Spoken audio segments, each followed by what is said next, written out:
سلام ናይ ማኪ ሚድያ ተኸታተልቲ ከመይ ኣለኹም? ኣነ ደሓንየ እግዚኣብሔር ዝተመስገነ ይኹን። ንስኻትኩም እውን ኣብ ዘለኹምዎ ሰላም ክትኾኑ ትምኒተዩ። እሞ ናይ ማኪ ሚድያ ተኸታተልቲ ንሎማዓንቲ ሕፅር ዝበለት ኣዝያ መሳጢት ዝበልክዋ መደብ ናባኹም ሒዘ ቀሪበ ኣለኹ። ክሳብ መወዳእታ ምሳይ ፅንሑ ግና ቅድሚ ናፍቲ መደብ ምባለይ ነቲ ቻናል ላይክ ብምግባር ጀምርዎ። ናፍቲ መደብ ከብለኩም ሰናይ ምክትታል። መልሲ ናይ ዘለኻዮ መንገዲ ዓቕሊ ዝሓትት ጉዕዞ ማይ ዘይሰተየት ተኽሊ ክትዕንብብ ይኹን ክትፈሪ ኣይትኽእልን እያ። ተስፋ ዘይብሉ ጉዕዞ ኣብ ዓወት ክበፅሕ ኣይኽእልን እዩ። ዓቕሊ ዘይብሉ ስራሕ ኣብ መፈፀምታ ኣይበፅሕን እዩ። ሓደ ሰብ ኣተሓሳስብኡ እንተቐይሩ ኣብ ህይወቱ ለውጢ ይርኢ፣ ኣብ መፈፀምታ ድማ ይበፅሕ። ኩሉ ሰብ ክዕወት እዩ። ዝፀዓረ ዓስ ብፃዕሩ ይሓፍስ፣ ዝተበገሰ ይበፅሕ። ህይወት መፈፀምታ ኣለዋ። ስለዚ ጉዕዞና ብተስፋ ይሰረት፣ بعقلي يتجمر بعوت يزازم كل جزء تحت بل حدا معلتي كدم مقيخا من الوقت أتا معلتي كدم قد خاليا كي رقص كايان كي تحقوس كالان سلا زي تحلف قنا كل جزء تسفى خبرخ أقلز حتى تقعزو نهيوتنا لو تيو نهيوتنا لو تخاء بتفتنا ዝተኸበበዩ ሎሚ ንሓፂርካ ዘሎ ሓፁር ዘሊልካ ንመጻኢኻ ብርሃን ጡጡሕ መንገዲ ክትገብር ተበገስ። ህይወት ሎሚ ጽባሕ ድሕር ጽባሕ እንዳበለት እያ ትቕፅል። ሎሚ ብዝሰራሕካዮ ስራሕ ጽባሕ ውፅኢት ክትህበካ እያ። ኩሉ ግዜ ዕውታት ኢና።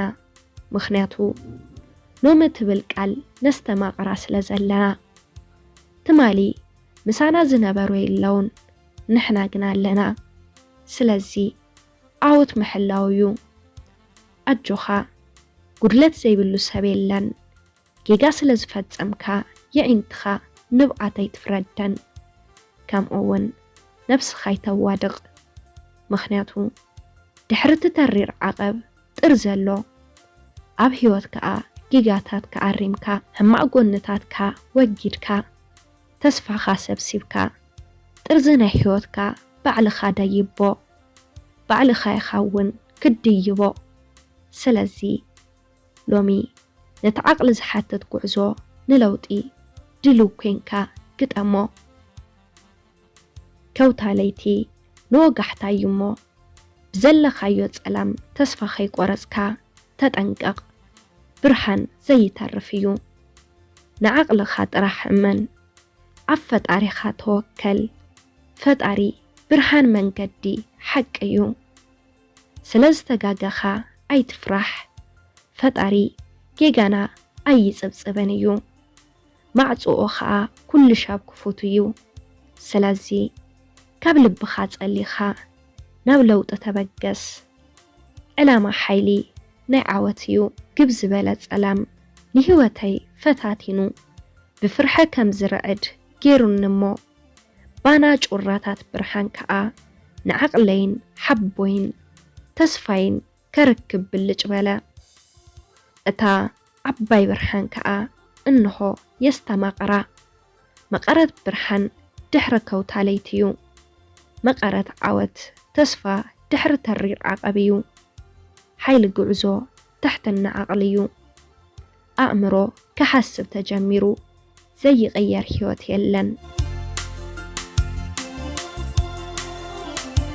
سسنايو صحفي عبيل كستا عبي ود خستا.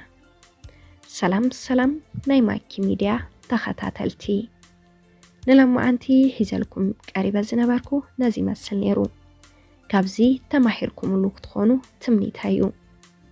እሞ ናይ ማኪ ሚድያ ተኸታተልቲ نس channel حدشتي اندحر دحليكم سبسكرايب بمقبار نتانا دول ملكت بمنكا ناي channelنا تخطاتلتي كتخونون اللابو أبز مدب حساب رئيتو انت دحليكم ون أو ناي كومنت مصحف بوتا حسابكم كتقرفلنا تخليكم نس channel لايك شير بمقبار أتبابعنا بقد سالي بخالي مدب كسامنا الرخب سسنايو نخلاتنا